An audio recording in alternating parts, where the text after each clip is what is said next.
كنا هذه اللجنة لا تمثل إلا نفسها، ثم أنها حاجة خيطت الجبة على قياسهم. احنا ضد الإقصاء. En face de lui, Ben Ali utilise la bonne vieille méthode qu'il utilise depuis des années. Ça s'appelle la loi de dernière minute. Je vais vous donner un petit exemple. Un de ses principaux opposants s'appelait Moustapha Ben Jaffar. Il appartient à l'opposition radicale. Il a tenté de se présenter. Et puis, avec une loi de dernière minute, on lui a fait remarquer qu'il n'avait pas convoqué de congrès pour son parti, que son parti ne l'avait pas désigné comme candidat. Eh ben non, la loi de dernière minute faisait qu'il ne pouvait pas se présenter. نعم مع المحاسبة كل من سولت له نفسه باش ارتكب جرائم من خلال الحزب في حق الشعب هذا نحاسبوه. Les violences en Algérie deviennent alors un prétexte. Arrestations arbitraires, interrogatoires et tortures. La répression est très dure et elle est surtout cautionnée par la plupart des démocrates tunisiens qui craignent plus que tout la montée de l'islamisme. أما فما فئة كبيرة ياسر نظيفة شريفة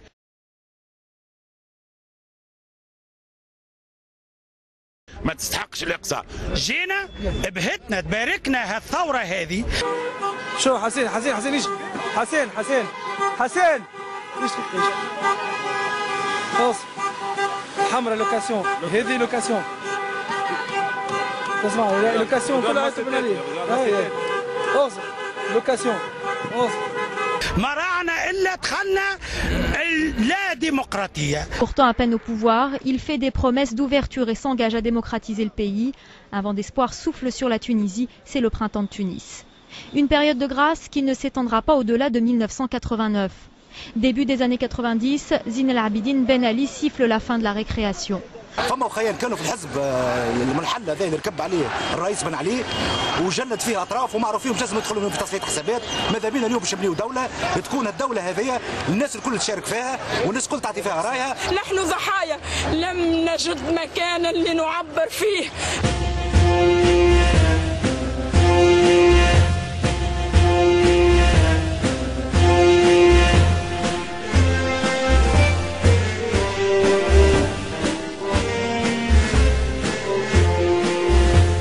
المسيرة من وهن على المكاسب مؤتمن يا طلبة يا أصحاب حيوا معي زين الشباب دوما وعبر الانتخاب الفوز للتجمعي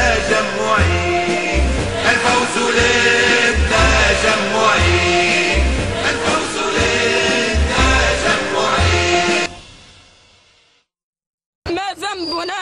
ما تقصوناش والناس تسيل ببصة ونحترمها اللجنة.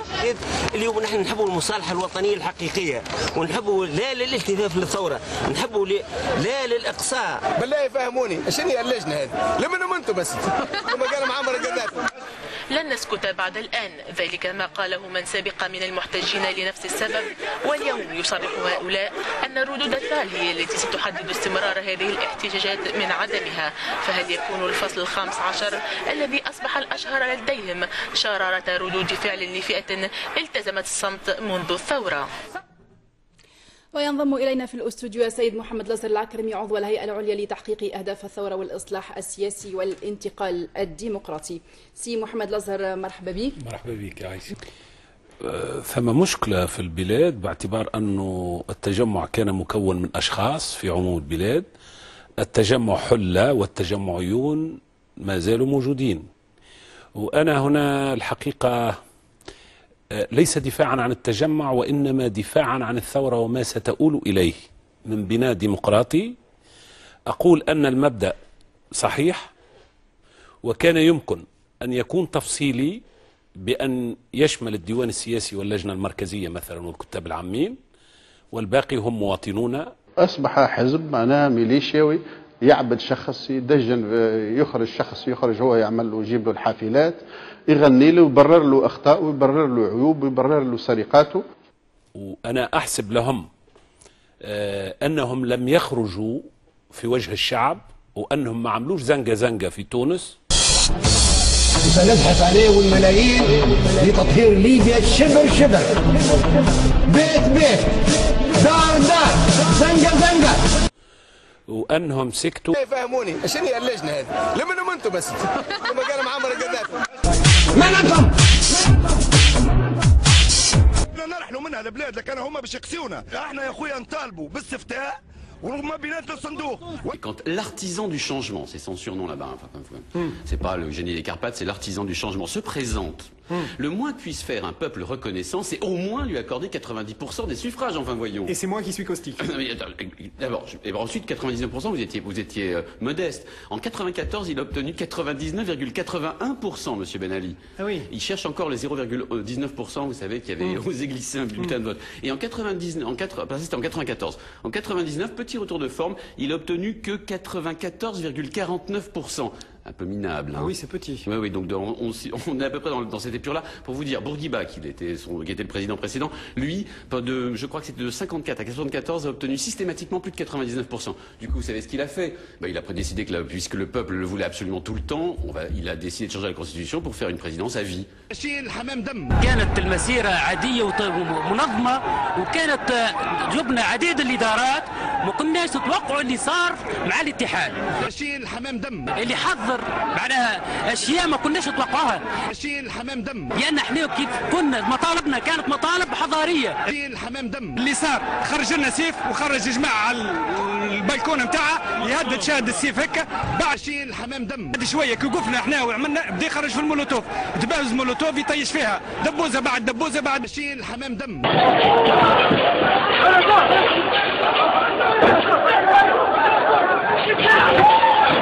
شيل الحمام دم. شيل الحمام دم. شيل الحمام دم. شيل الحمام دم. شيل الحمام دم. وثم استحقاق شعبي يحب. احنا توا شنو اللي القوانين نتاعنا؟ ديجاج والشعب يريد.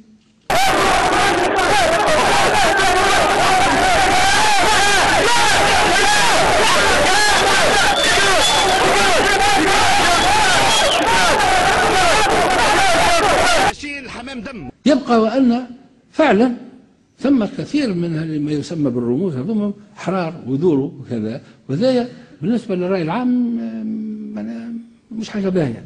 لكن ناخذوا الوسائل التحفظية باش ما عادش يدوروا في الشوارع معناها الناس اللي ربما وجودهم يحرز الناس اللي يشوفوهم، وفعلا لأنه هو زاد برشا منهم ما يحيوش، النهار كلهم يتبجحوا موجودين في الشطوط وموجودين في كذا، حيث ممكن الشعب يقول لك معناها هذا في استفزاز.